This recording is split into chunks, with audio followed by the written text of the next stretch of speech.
பேரன்பு சிம்ம ராசிக்கார நேயர்களுக்கு எனது இனிய வணக்கங்க. நம்ம இன்னைக்கு வீடியோ பதிவுக்குள்ள முழுமையா போறதுக்கு முன்னாடி முருகரை மனதார வணங்கிட்டு வீடியோ பதிவுக்குள்ள போகலாங்க. ஓம் முருகா போற்றி, ஓம் முருகா போற்றி, ஓம் முருகா போற்றி. என்னை காக்கும் முருகனே போற்றி. நல்லதே நடக்கும், நல்லது மட்டும்தான் நடக்கும்.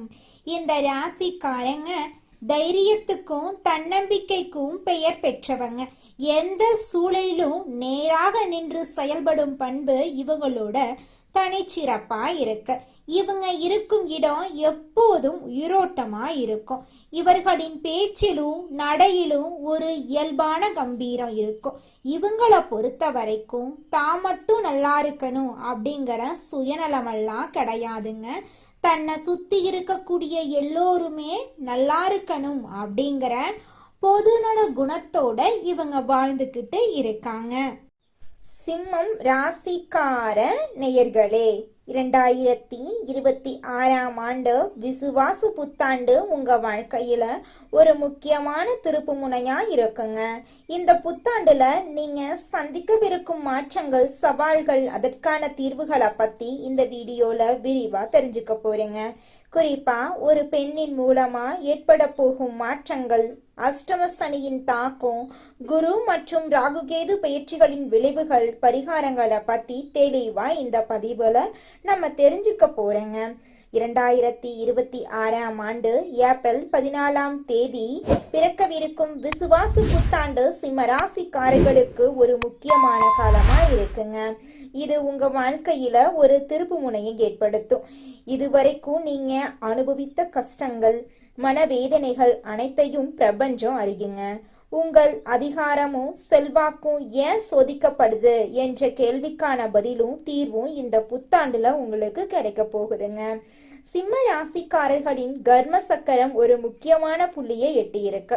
சனி பகவான் உங்கள் ராசிக்கு 8ஆம் இடமான மீன ராசிக்கு இடம் பெயர உள்ளாரு. இதனால உங்களுக்கு அஷ்டம சனி காலம் தொடங்கிருச்சு. சனி பகவான் நீதிமான் அப்படிங்கறதால உங்கள் கர்ம வினைகளுக்கு ஏற்ப பலன்களை அளிப்பாரு. இந்த மாற்றத்தின் தொடர்ச்சியா ஒரு பெண்ணின் மூலமா உங்க வாழ்க்கையில ஒரு பேருண்மை வெளிச்சத்துக்கு வரப்போகுதுங்க.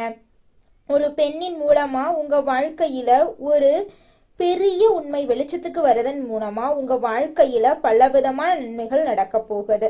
அந்த உண்மை ஆரம்பத்துல கசப்பா இருந்தாலும் அது உங்க வாழ்க்கையில முன்னேற்றத்திற்கு அடித்தளமா அமையுங்க. அந்த பெண் உங்களுடைய சொந்த உறவுகளா இருக்கலாம், குடும்பத்துல உள்ளவர்களாகவோ, மறைமுகமா உதவி செய்யும் அந்நிய பெண்ணா கூட இருக்கலாம். அவர் சொல்லும் ஒரு செய்தி உங்கள் வாழ்வின் திசையை மாற்றும் ரகசிய திறவுகோலா அமையுங்க. சிம்ம ராசிக்காரங்க இயல்பிலேயே தலைமை பண்பும் நேர்மையும் கொண்டவங்க. கண்டக சனியின் தாக்கத்தால உறவுகளிலும் தொழிலையும் சிக்கல்களை சந்திச்சிருப்பீங்க. அஷ்டம சனி தொடங்கிவிட்டதால நீங்கள் எடுக்கும் முயற்சிகள்ல நிதானம் தேவைங்க. ஜூன் மாத குரு பயிற்சிக்கு பிறகு குரு பகவான் உங்க ராசிக்கு 12ஆம் இடமான கடக ராசிக்கு பயிற்சியாகிறாரு. இது உங்களுக்கு ஆறுதலான விஷயமாகுங்க. ஜூன் மாத குரு பயிற்சிக்கு பிறகு குரு பகவான் உங்க ராசிக்கு 12ஆம் இடமான கடக ராசிக்கு பயிற்சி ஆகிறாருங்க. இது உங்கள் தேவையற்ற செலவுகளை குறைச்சு சுப விரயங்களா மாற்றும். ஆன்மீக நாட்டம் அதிகரிக்கும். வெளியூர் அல்லது வெளிநாடு தொடர்பான முயற்சிகள் உங்களுக்கு புதிய திருப்பங்களை தரக்கூடுங்க. நீங்க யாருக்கோ செய்த உதவி ஆபத்து காலத்துல கை கொடுக்குங்க நிச்சயமா. சனி பகவான் அஷ்டமஸ்தானத்துல இருக்கிறது உங்களை பயமுறுத்துறதுக்காக இல்லைங்க. உங்க குணத்துல இருக்கும் குறைகளை செதுக்குவதற்காக தாங்க. மற்றவர்களை அதிகாரம் செய்து வழிநடத்திய நீங்க இனி மற்றவர்களின் கருத்துக்களுக்கு மதிப்பளிக்க வேண்டிய காலமா இருக்கு. ஒரு நபர் உங்களை உதாசீனப்படுத்தினாலும் உங்கள் பொறுமை உலகத்துக்கு தெரியுங்க. இந்த தமிழ் புத்தாண்டு முதல் உங்கள் மனசுல ஒரு வைராகியம் பிறக்குங்க. மற்றவர்களின் ஆடம்பரத்துக்காக உங்க வாழ்க்கைய சிதைத்து கொள்ள முடியாது என்ற எண்ணம் உங்கள் வாழ்க்கைய மாத்துங்க. உங்களை வீழ்த்த நினைத்தவர்கள் உங்கள் மௌனத்தை கண்டு மரளுவாங்க. அஷ்டம சனி உங்கள் வாழ்க்கையிலிருந்து போலியான மனிதர்களை அகற்றும் தூய்மை பணியாக இதை செய்கிறாரு. காதலில் இருக்கும் சிம்மராசிக்காரர்களுக்கு இது ஒரு சவாலான காலகட்டமா இருக்குங்க. தேவையற்ற சந்தேகங்கள் வந்து போகும். நீங்க நேசிக்கும் நபர் உங்கள் உணர்வுகளை புரிந்து கொள்கிறாரா அல்லது உங்கள் வசதிகளை பயன்படுத்துகிறாரா என்ற உண்மை அம்பலமாகும். திருமண வாழ்க்கையில இருக்கிறவங்களுக்கு ஈகோ மோதல்கள் முடிவுக்கு வரும். கணவன் மனைவிக்கிடையே விட்டு கொடுத்து போறது நல்லதுங்க. தொழில் மற்றும் வியாபாரத்துல புதிய முதலீடுகளை தவிர்ப்பது நல்லதுங்க. கூட்டு தொழில பிரச்சனைகள் வர வாய்ப்பிருக்கு. இருக்கும் தொழிலை தக்க வைத்துக் கொள்றது பெரிய வெற்றி.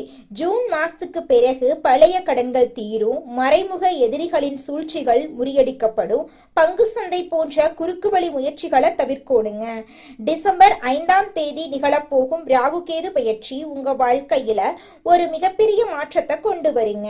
ராகு பகவான் உங்க ராசிக்கு 6ஆம் இடமான மகரத்துக்கும் கேது பகவான் 12ஆம் இடமான கடகத்துக்கும் பயிற்சியாகிறாரு.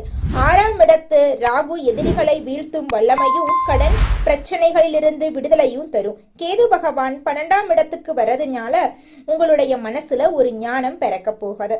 சிம்ம ராசிக்காரங்க இருதயம் மற்றும் எலும்பு சம்பந்தமான விஷயங்கள்ல கவனம் செலுத்தணுங்க. உணவு கட்டுப்பாடு அவசியங்க. நடைப்பயிற்சியும் யோகாவும் உங்களுக்கு கவசமா இருக்கும். ஞாயிற்றுக்கிழமைகள்ல சூரிய வழிபாடு செய்யறது கவசமா இருக்கும். சனிக்கிழமைகள்ல சனி பகவானுக்கு நல்லெண்ணெய் தீபம் ஏற்றி வழிபாடு செய்யறதும் துப்புரவு தொழிலாளர்களுக்கு உணவு வழங்குவதும் அஷ்டம சனியின் தாக்கத்தை நிச்சயமா உங்க வாழ்க்கையிலிருந்து குறைத்தே தீருங்க. அதுல துளி கூட மாற்றமே கிடையாதுங்க. அகங்காரத்துக்கு இடம் கொடுக்காதீங்க. மற்றவர்களை குறைவாக மதிப்பிடாதீங்க. உங்கள் திட்டங்களை யார்கிட்டையும் முன்கூட்டியே பகிராதீங்க. கடந்த கால பொறுமைகளே மூழ்கி கிடக்காதீங்க. ஒரு அதிகாரத்தை இழந்தா மற்றொரு பொறுப்பு தேடி வரும் அப்படிங்கறத நீங்க மறைக்க கூடாதுங்க. 2026ஆம் ஆண்டு ஏப்ரல் 14 தமிழ் புத்தாண்டு முதல் சனி பயிற்சி, குரு பயிற்சி, ராகு கேது பயிற்சிகள் உங்களுக்கு பல புதிய படிப்பினைய தரும். அஷ்டம சனி என்பதால கவனமா இருந்துக்கோங்க. நிச்சயமா உங்க வாழ்க்கையில நல்லது மட்டும்தாங்க நடக்கும். கெட்டதென்ற பேச்சுக்கெல்லாம் துளி கூட இடம் கிடையாதுங்க. சிம்மம் ராசிக்காரர்களே, ஏப்ரல் மாதத்தில் முதல் பாதையில அலுவலக சூழல் சற்று குழப்பமா இருக்குங்க. 8ஆம் வீட்டுல சஞ்சரிக்கும் அஷ்டமத்து சனி மற்றும் செவ்வாய் உங்கள் கடின உழைப்புக்குரிய அங்கீகாரம் கிடைக்காம போகலாங்க. மேலதிகாரிகள் உங்க வேலையில தேவையில்லாம குறை கூறுவாங்க. மறைமுக எதிரிகள் உங்களை வீழ்த்த பார்ப்பாங்க. இந்த காலகட்டத்துல வேலைய விடுவது போன்ற எந்த ஒரு அவசர முடிவையும் நீங்க எடுக்க கூடாதுங்க. ஏப்ரல் 19 அன்னைக்கு உங்களின் ஜீவனஸ்தானமான சுக்கிரன் தன் சொந்த வீடான ரிஷபத்துக்கு சென்றவுடன் உங்க தொழில் வாழ்க்கை ஒரு பிரம்மாண்டமான திருப்பு முனைய சந்திக்குங்க. இது உங்கள் உத்தியோகத்துல ஒரு யோகத்தை ஏற்படுத்த போகுதுங்க. உங்கள் திறமைகள் பெரிதும் பாராட்டப்படுங்க. பதவி உயர்வுக்காக காத்துக்கிட்டு இருக்கிறவங்களுக்கு இது மிகச் சரியான நேரமா இருக்குதுங்க. ஏப்ரல் 14 முதல் உங்கள் ராசிநாதன் சூரியன் 9ஆம் வீட்டுல உச்சம் பெறதுனால வெளிநாட்டு வேலை வாய்ப்புகள், நீங்க விரும்பிய இடமாற்றம் எல்லாமே நீங்க நினைச்சபடி கிடைக்க போகுதுங்க. வியாபாரிகள் மாதத்தின் முதல் பாதையில மிகுந்த எச்சரிக்கையோட செயல்படணுங்க. களத்திரஸ்தானமான 7ஆம் வீட்டுல ராகு இருப்பதும் 7ஆம் அதிபதி சனி அஷ்டமஸ்தானத்துல செவ்வாயுடன் இணைந்திருப்பதும் வியாபார கூட்டாளிகளுடன் கடுமையான கருத்து வேறுபாடுகள் அல்லது ஏமாற்றத்திற்கான அபாயங்களை உருவாக்கும். ஆவணங்களை முழுமையாக படிக்காம எதுலையுமே நீங்க கையெழுத்து போடக்கூடாதுங்க. கவனமா இருந்துக்கோங்க. ஒருத்தங்கிட்ட பேசும் போதும் சரிங்க, ஒரு செயலை செய்யும் போதும் சரி, இந்த செயலை செய்யலாமா, இந்த சொல்லலாமான்னு 1க்கு 2 முறை ஆலோசனை பண்ணி செயல்படுறது உங்களுக்கும் நல்லது, உங்களை சுத்தி இருக்கிறவங்களுக்கும் நல்லதுங்க. நீங்க வாழ்க்கையில முன்னேறாம இருக்கிறதுக்கு உங்களோட சூழ்நிலைகளும் உங்களை சுத்தி இருக்கிறவங்களும் மட்டும் காரணம் கிடையாதுங்க. நீங்களும் உங்க வாழ்க்கையில முன்னேறாம இருக்கிறதுக்கு முக்கிய காரணமா இருக்கீங்க. ஏன் அப்படின்னு பாத்தீங்கன்னா, இந்த விஷயத்த செஞ்சா, இந்த சொல்ல இவங்க கிட்ட சொன்னா இவங்க ஏதாவது பேசுவாங்களோ, அவங்க ஏதாவது பேசுவாங்களோ, இவங்க ஏதாவது நினைப்பாங்களோ, அவங்க ஏதாவது நினைப்பாங்களோ அப்படின்னு ஒரு விஷயத்த பேசுறதுக்கும் ஒரு செயலை செய்யறதுக்கும் அடுத்தவங்க தப்பா நினைச்சிருவாங்களோ அப்படின்னு யோசிச்சு நீங்க வாழ்க்கையில முன்னேற்றம் அடைவதற்கான எந்த ஒரு விஷயங்களையும் செய்யறதே கிடையாதுங்க. முயற்சி பண்ணாதாங்க வாழ்க்கையில வெற்றி அடைய முடியும். அடுத்தவங்க நம்மளை பத்தி என்ன பேசினா நமக்கு என்னங்க கவலை? நாம எப்படி இருக்கோம் அப்படிங்கிறது நமக்கு முக்கியம். அடுத்தவங்களை பத்தி கவலைப்படாம நீங்க வாழ்க்கையில முன்னேறதுக்கான முயற்சியை மட்டும் பண்ணுங்க. நிச்சயமா உங்களால வாழ்க்கையில முன்னேற முடியுங்க. அடுத்ததாக நம்முடைய சிம்ம ராசியில் இருக்கக்கூடிய ஒவ்வொரு நட்சத்திரக்காரர்களுக்கும் இந்த மாதம் எப்படி அமைஞ்சிருக்குன்னு தெரிஞ்சுக்கலாங்க. நம்மளுடைய சிம்ம ராசியில் இருக்கக்கூடிய முதலாவது நட்சத்திரம் மகம். உங்களுக்கு இந்த மாதம் எப்படி அமைஞ்சிருக்குன்னு தெரிஞ்சுக்கலாங்க. உற்றார் உறவினர்களிடையே கருத்து வேறுபாடுகள் அதிகரிக்கும், அதனால கொஞ்சம் கவனமா இருந்துக்கோங்க. கணவன் மனைவிக்கிடையே ஒற்றுமை குறையும், அதனால கணவன் மனைவி இருவருமே விட்டு கொடுத்து வாழ்றது உங்களுடைய குடும்பத்துக்கு ரொம்பவும் நல்லதுங்க. உடல் ஆரோக்கியத்துல உண்டாகக்கூடிய பாதிப்புகளால மருத்துவ செலவுகள் கூடும், அதனால உடல் ஆரோக்கியத்தை கவனிச்சுக்கோங்க. உத்தியோகத்துல இருக்கிறவங்களுக்கு பணியில சில பிரச்சனைகள் வர வாய்ப்பு இருக்கு, அதனால கொஞ்சம் எச்சரிக்கையா இருந்துக்கோங்க. இது நாள் வரைக்கும் உங்களை வேண்டான்னு உதறி தள்ளிட்டு போன சொந்த பந்தங்கள் எல்லோருமே இனி வரக்கூடிய காலங்கள்ல உங்களை தேடி வர போறாங்க.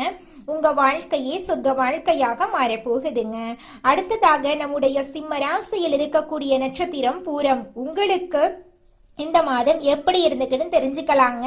எதிர்பார்க்கும் பதவி உயர்வுகள் உங்களுக்கு கிடைக்கும். தேவையற்ற பயணங்களால் உங்களுக்கு அலைச்சல்கள் அதிகரிக்கும். பண வரவுல நெருக்கடிகள் ஏற்படும். தொழில் வியாபாரம் செய்யறவங்க நிறைய போட்டிகளை சமாளிக்க வேண்டி வரும். அனைவரையும் அனுசரித்து செல்ல பழகி கொள்றது, பேச்சுல நிதானத்தை கடைபிடிப்பது உங்கள் வாழ்க்கைக்கு மிகவும் அவசியங்க. இது நாள் வரைக்கும் தடைபட்ட திருமண பேச்சுவார்த்தைகள் இனி வரக்கூடிய காலங்களில் தங்கு தடையின்றி நடக்க போகுது. உங்களுக்கு நடக்க வேண்டிய திருமணம் சரியான வாழ்க்கை துணையோடு நடக்க போகுது. குழந்தை பாக்கியம் இல்லாதவர்களுக்கு குழந்தை பாக்கியம் கிடைக்க போகுது.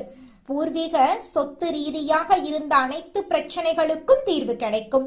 உங்களுக்கு வரவேண்டிய பூர்வீக சொத்து உங்க கையில வந்து சேர போகுதுங்க. அடுத்ததாக நம்முடைய சிம்ம ராசியில் இருக்கக்கூடிய நட்சத்திரம் உத்திரம் 1ஆம் பாதம். உங்களுக்கு இந்த மாதம் எப்படி இருக்குன்னு தெரிஞ்சுக்கலாங்க. எந்த ஒரு காரியத்திலும் எதிர்நீச்சல் போட்டே முன்னேற வேண்டி இருக்கும். குடும்பத்துல நிம்மதியற்ற நிலை ஏற்படும். திருமண சுப முயற்சிகள்ல தாமதமான நிலை உண்டாகும். உத்தியோகஸ்தவர்கள் பணியில் கவனத்தோட செயல்படணும்.